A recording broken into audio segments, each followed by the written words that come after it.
Hola, muy buenos días a todos. Hoy tenemos un día más para estar juntos, compartir un devocional, una reflexión en la palabra de Dios.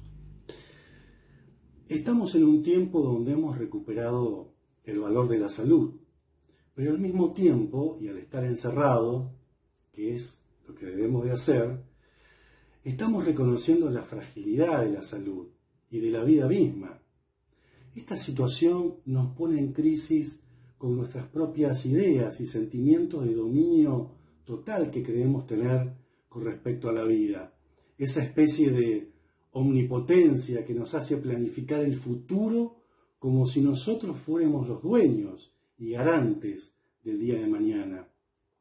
Esta cuarentena nos quitó ese control que creíamos tener de nuestro presente, que por miedo al contagio nos hace sentirnos vulnerables, frágiles y también del futuro, totalmente incierto. Hoy te das cuenta que el presente y el futuro se te fue de las manos y ni siquiera sabes cómo va a continuar todo esto. Esta actitud de vida, de creer que gobernamos la realidad como si fuésemos los dueños del tiempo y de las circunstancias, ha ocurrido a lo largo de la historia, no es nuevo. Ya en el siglo I, los judíos que estaban esparcidos en el Imperio Romano, pero que habían sido convertidos al cristianismo, mostraban una conducta muy parecida. En el libro de Santiago, en el Nuevo Testamento, capítulo 4, versículos 13 al 16, dice lo siguiente con respecto a esa actitud. Yo lo voy a leer en la Nueva Traducción Viviente. Presten atención, ustedes que dicen, hoy o mañana iremos a tal o cual ciudad y nos quedaremos un año. Haremos negocios allí y ganaremos dinero. ¿Cómo saben qué será de su vida el día de mañana? La vida de ustedes es como la neblina del amanecer. Aparece un rato y luego se fuma. Lo que deben decir es, si el Señor quiere, viviremos y haremos esto o aquello. De lo contrario, están haciendo alarde de sus propios planes pretenciosos y semejante jactancia es maligna. Recuerden que es pecado saber lo que se debe hacer y luego no hacerlo. El pasaje de Santiago plantea la jactancia engañosa de estos comerciantes que creían tener todo bajo su control. Las personas a las que hace referencia son estos comerciantes que están muy seguros de sí mismos y no tienen en cuenta a Dios en sus planes. En el contexto del siglo I, un comentarista muy conocido, William Barclay, nos enseña lo siguiente. En aquella época se fundaban muchas ciudades. El fundador buscaba personas para que habitasen esas ciudades. Los judíos eran los candidatos ideales porque eran muy reconocidos por su talento para comerciar, para hacer negocios, y además contaban con un dinero para invertir y para hacer crecer y prosperar esas ciudades. Así que había oportunidades de negocios por todos lados, nuevas. Y estos comerciantes cristianos especulaban con ir a radicarse un tiempo acá, otro tiempo allá, volver. Esta jactancia, esta planificación sin la consulta de Dios se expresa de la siguiente manera en el versículo 13 que acabamos de leer. Se expresa mediante 4 verbos. Iremos, estaremos, traficaremos o comerciaremos y ganaremos. Santiago no está desmereciendo la importancia de planificar. Planificar es vital, es fundamental para tener una vida productiva y con un rumbo definido. Séneca, el famoso pensador, alguna vez dijo, si no sabes hacia dónde va tu barco, ningún viento te será favorable. Planificamos nuestros días, enumeramos las tareas por orden de prioridad, tenemos una agenda para organizarnos y para no superponer las actividades.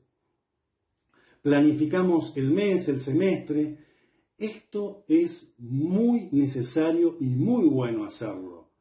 El problema no es este el que está planteando Santiago. El problema es hacer planes sin tener cuenta a Dios, sin ninguna dirección divina. Y a veces nos puede pasar que planificamos y venimos ante la presencia de Dios casi descaradamente a pedirle que nos bendiga. Y ni siquiera se nos ha ocurrido pensar si lo que hemos planificado es la voluntad de Dios. Nuestra búsqueda debe ser primeramente el reino de Dios.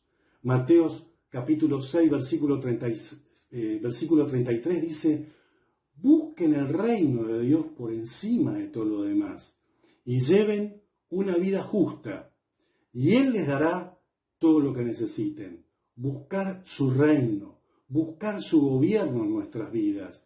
Y para eso debemos tener comunión con Él en oración y leer la palabra de Dios que nos alumbra, que nos da vida. El versículo 14 que leímos habla del futuro.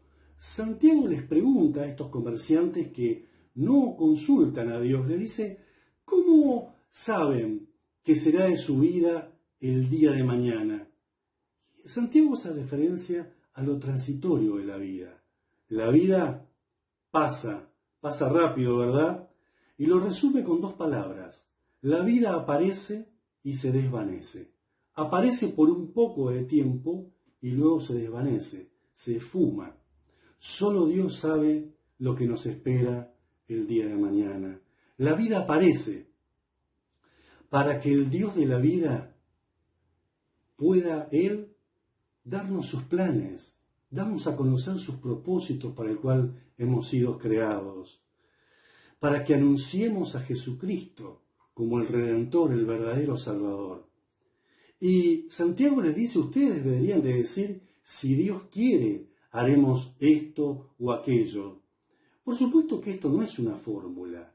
No es que si alguien está constantemente diciendo, si Dios quiere, es más espiritual o transmite algo mucho más guiado por Dios que otro que nunca lo dice. No estamos hablando de la costumbre, de la tradición cultural. De hecho, los griegos y los árabes también decían, si Dios quiere. Los romanos decían, Dios mediante. Planificar diciendo, si Dios quiere, es decir, es ser consciente de la necesidad de que Cristo sea el dueño de la vida y no nosotros mismos. Nosotros somos administradores de la vida y de los recursos que Dios puso en nuestras manos y que algún día daremos cuenta de lo que hicimos como administradores de la vida. Nuestro lenguaje debe expresar dependencia. Ese si Dios quiere debe expresar dependencia y no jactancia, como si nosotros domináramos el futuro. Hoy te invito a que transformes el tiempo en conciencia.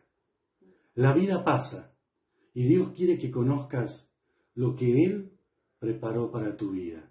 Este es un buen momento para hacerlo, para volver a planificar la vida. Por eso, anhelemos sus planes, busquemos su reino, hagamos su voluntad. Como dice el libro de Romanos en el Nuevo Testamento, capítulo 12, versículo 2, la voluntad de Dios es buena, es agradable y es perfecta.